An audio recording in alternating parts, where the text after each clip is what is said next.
2021 was no fun for first-time homebuyers. My fear is that 2022 could be virtually the same and potentially even more challenging for first-time homebuyers.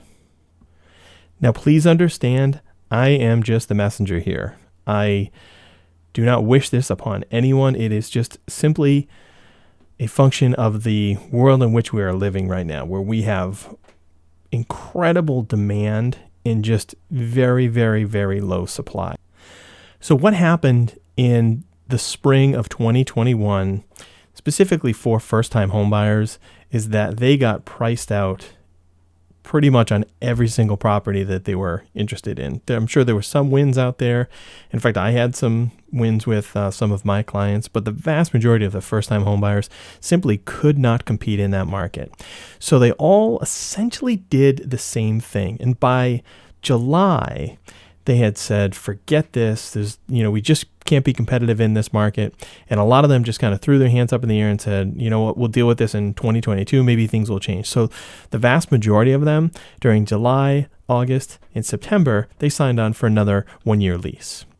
So after they signed on for that 1-year lease, many of these first-time homebuyers decided not even to think about it for the next at least 6 months. And I'd say the vast majority of them went on vacation.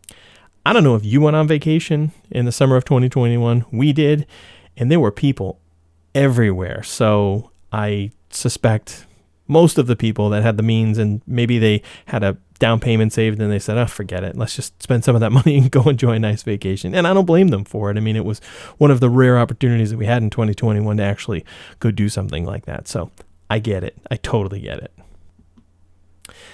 Now, the challenge is that since everybody signed up for an additional 1-year lease in July, August, and September, they're all going to be looking for homes right around the same time again.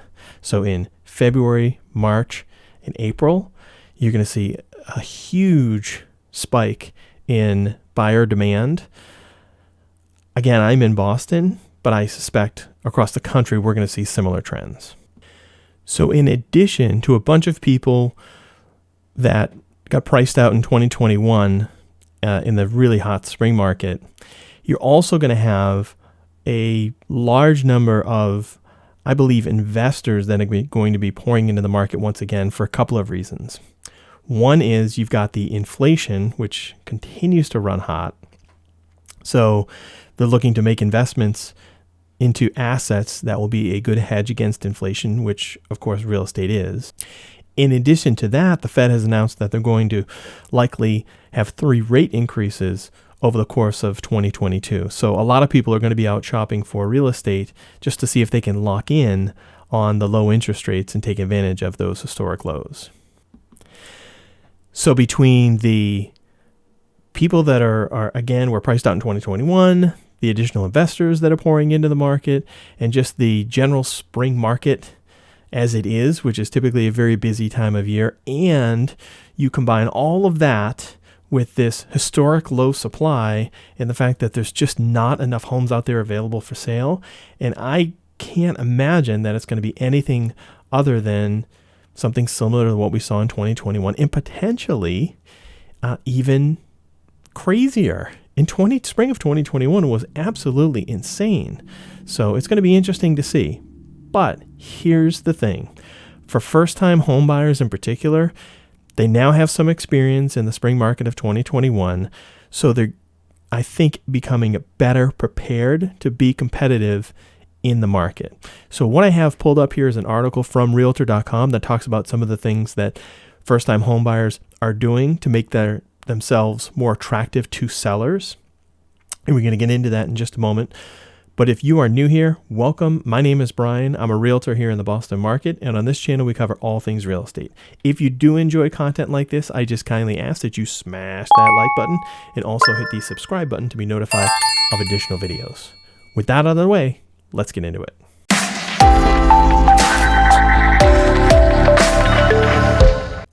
Okay, again, this is an article from Realtor.com, and it says first-timers reevaluate device plan to compete in 2022. The ultra-competitive housing market may be particularly tough on first-time home shoppers. First-time buyers don't have the equity of a previous home to sell either to help fund the next house purchase. They must rely on savings, and the amount they need has been quickly growing. Home prices have climbed by double digits annually over the past year alone. More than a quarter of hopeful first-time house hunters were unsuccessful at purchasing a home in 2021, shows a new survey of 500 aspiring first-time home shoppers conducted by Realtor.com. Well, I think it's very market dependent. I mean, this says a quarter of hopeful first-time home buyers. I think it is, in most markets, it's much higher than that. I would say it's probably closer to 50% because I work with a number of first-time home buyers, and even in my brokerage, there's a number of first-time home buyers, and many of them were priced out in 2021. They were just absolutely shell-shocked. They just didn't realize that the market could be so crazy. Even as a realtor, we had never seen anything like that before. So going into 2022, I think they're going to be much more prepared. So let's keep reading here. Despite a challenging year, aspiring first-time homebuyers are surprisingly optimistic about 2022, says George Richu, manager of economic research at Realtor.com. They're looking at the new year as a fresh opportunity to make their dreams of owning a home come true, and our survey suggests that they're armed with information and ready to compete for their first home. All right, let's go get them. Many first-time homebuyers recently surveyed say they're ready to expand their budget if need be. 32% of first-time homebuyers said they'd be willing to pay 1 to 5% above the list price. 17% will be willing to pay 6 to 10% above the list price, and 7% were willing to pay 11 to 15% over the list price to get the home they want. 39% of respondents said they would not be willing to pay more than the asking price. So that's a lot of people who are willing to pay over asking. Again, this is just a survey, so you really don't know for sure whether or not this is legitimate or not. I suspect it is, but I guess we'll just have to wait and see. Okay, so let's look at some of these things that they're doing. It says, what are you doing or planning to do to get ahead of the competition? And this compares spring 2021 versus fall of 2021. So the first one here is check listing websites every day. 40% were doing that in the spring, and only 34% are doing it in fall of 2021. That is not surprising at all. By the time a listing has actually gone public and it's out on MLS and it's being syndicated across all of the other websites, it is a feeding frenzy. So I think more first-time home buyers are working with real estate professionals like myself, like with other, not just me, but with many real estate professionals to get an inside line on what's coming on the market. What are you hearing? What are you seeing? Are you talking to some of your colleagues? So folks who are part of a larger brokerage with access to many listings, especially ones that are that are coming out in the near future, is very advantageous, especially for a first-time home buyer, just because you have a heads up and you can start preparing for it if in the event that it does actually go live and go public. Okay, the second option here is to make an offer within 48 hours of seeing a home. People weren't even thinking about this in spring of 2021. In here in the fall of 2021, it's about a quarter of the people, 22%, would consider making an offer. I get that. Set a price alert to get notified as homes hit the market, 24% versus 20%, so that's about flat. Put more than 20% cash down payment, 22% versus 25%. Yeah, that's a big one. Down payment is huge. Anything less than 20% in a competitive situation, I won't say that it isn't even going to be considered, but there's just too many other options out there, all other things being similar, like the offer price and the terms of the sale. But if you're not putting 20% down in a competitive situation, that's likely not going to end in your favor. Put down a larger earnest money deposit, 18% versus 19%, so that's flat. Offer all cash, 13% versus 16%. I don't really understand this one. How can someone all of a sudden offer all cash? Like, especially first-time home buyers. I don't know where that money's coming from, but that just doesn't sound very realistic to me, but whatever. 13 versus 16%, I guess can do it. Offer above asking price, 13% versus 19%. Yeah, that is a big difference. That's up about 50%. 13% versus 19%. So about 20% of the people, 1 in 5, would offer above asking price. And I don't know that actually makes sense based on this other part up here that said many more people would be willing to offer above list price. Have my agent write letters to homeowners in neighborhoods I'm interested in. Okay, so that's an interesting one, having the agent write the letters to people in a neighborhood. That's called reverse prospecting, and I have always done that in a situation where I have a client that's looking for a home in a specific neighborhood and we're just not having any luck finding anything that's on the open market. I will absolutely do reverse prospecting, but I think it's kind of sad that the client has to request to the real estate agent. The real estate agent should be the one to offer that suggestion to the buyer, to their client, and say, hey, we haven't had much success. Let's draft up some type of letter and let people know that you're in the market to purchase a home. And you'd be surprised what gets flushed out with that. I mean, it's unbelievable to me, especially if it's real. I mean, people can sniff out whether something is genuine or not. And I've had a lot of success sending letters to, real personal letters, not personal letters that provides personal information, but like a real genuine letter that says, hey, I have a client that is interested in purchasing a home and your home fits the bill. Would you consider at least a conversation about potentially selling? And I'm telling you, people call, right? So you'd be surprised how many people would just would consider it. Let's keep reading. Ask for no money for repairs after inspection, 12% versus 13%. So that's pretty standard. I think a lot of people are doing like pass-fail inspections. Go over my budget. They weren't even considering it in the spring of 21. And it looks like in the fall of 2021, about 22% would consider going over my budget. I think that's a terrible idea. If you have you have to set a budget, stick to it. If it's outside of your budget, move on. The worst thing that you can do is purchase something that is outside of your budget, and you've spent money beyond your means, and now you are house poor. There's nothing worse than being in that situation. I'd much rather see someone purchase something that is less expensive, that they can afford, that in the event that something goes sideways, they're not absolutely crushed. And I think that's what happened back in 2005, 2006, 2007, is people bought these places that they really couldn't afford. The banks, shame on them, allowed them to do it.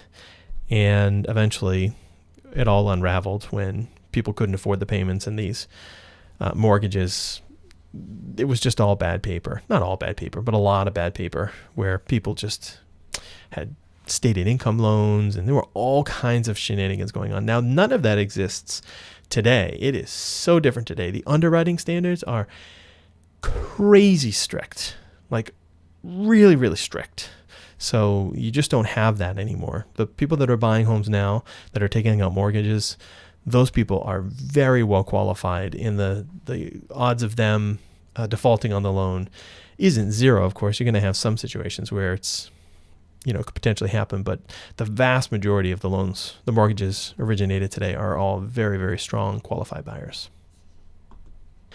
Forgo contingencies like inspection and appraisals to make the deal, 9% versus 7%. That makes me very happy. I did a video, I'll see if I could put a link up here somewhere, talking about home inspections, and you really should never do that unless it's a brand new construction where the builder is offering a 1 or 2 year warranty that covers everything in the building and in your unit. So, and even then, I recommend doing a home inspection if you have the ability to do it. So I think it's great that people are realizing that even if they have an accepted offer, they still want to make sure that they have an inspection. And again, if it's a competitive situation, if you do a pass-fail inspection, that should be sufficient for most sellers. But I guess if there's other people out there that are waiving contingencies and it's an all-cash offer, there's really not much you can do. Okay, this is compete in a bidding war. This wasn't even considered back in spring of 2021, and it's 8% here in the fall of 2021. Make an offer on a home sight unseen. Again, people wouldn't even consider doing that. Now it's 13%. That's a big number.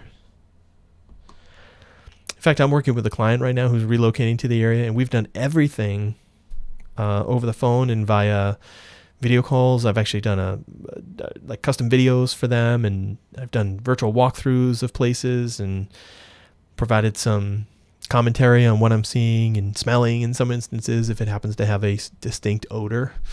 And that's super helpful. So you really can transact. Now, I would still recommend before signing on the dotted line that you head out to whatever location you're purchasing in and you give it the once over yourself. I think you're crazy not to. But hey, there's some people out there that are willing to take that risk, especially if it's a newer home and you've had the home inspected by a licensed professional. And then lastly, it says, I don't plan to use any tactics to get ahead of other buyers. 21% back in the spring of 2021. So it was kind of like kind of a laissez-faire, like, whatever happens, happens. And now in fall of 2021, it's less than 10%. So people realize that, hey, I really need to step up my game. So what do you think? First-time home buyers, are you ready for the spring market 2022? I know I am, and I've been prepping my clients to get ready because it's going to be, I think, very competitive very quickly. And I think the spring market's probably going to move up. Typically July is a relatively slow and quiet month, and then you really start to see it ramp up at the tail end of February into March, April, May, and then it starts to taper off again during the summertime. But I think this spring is going to be front loaded, like beginning just after the first of the year. If something comes on the market, it's going to go quick. Again, when I say something, it's got to be priced right. It has to be in good condition. It's got to appraise for the value that it's being sold at. So there's some caveats there, but if it is a nice place, I think it's going to, and it's move-in ready. If all those check boxes are ticked, you're going to be in a very competitive multiple offer situation again. So use some of these tactics that were discussed here in this article, and I'll put a link down below in the comment section so you can go back and take a look at this yourself. Anyways, that's all I have. If you did enjoy this video, make sure that you smash that like button and also click the subscribe button to be notified of future videos. Thanks for watching. Take care.